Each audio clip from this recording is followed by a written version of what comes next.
Is everything working? Okay. I guess I wanted to ask you, with teenagers, a lot of times they feel alone, like you said, and they don't know who to talk to or how to even talk about things. And what would be your recommendation for dealing with that? I understand that because I felt the same way as a teenager and felt that way a large part of my life, which may sound strange to you. If possibly try to talk to your mother. If you can't, a brother or a sister. If not that, a good close friend. And if not that, one of your teachers. But there's somebody you must find to talk to. And you can find them.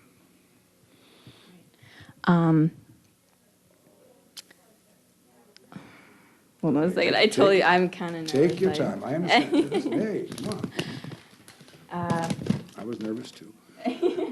Oh, how do you deal with the pressures now of your career, now that you are sober? And My career was never really a pressure. My career was never a pressure. My pressure was my personal life.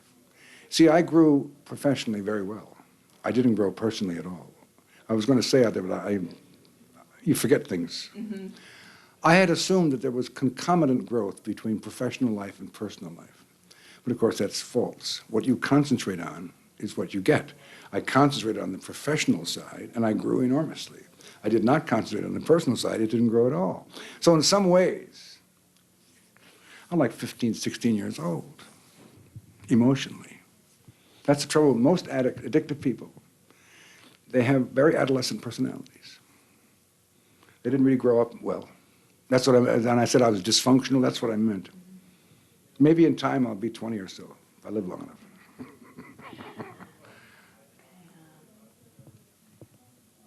I was thinking about something. You were saying that you were playing Hamlet most of your life, and to be or not to be, it's playing a role. I'd assume characters and play that role. Come out of movies and I would be the certain actor. I'd be that role because I didn't like what I was. I thought what I was a piece of junk.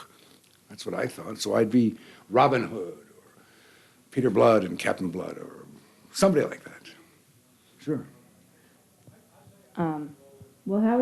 What advice would you give to a teenager that actually is thinking of getting high? Maybe not cocaine, but small time, then going up to big time. Well, of course, the first thing to say is don't.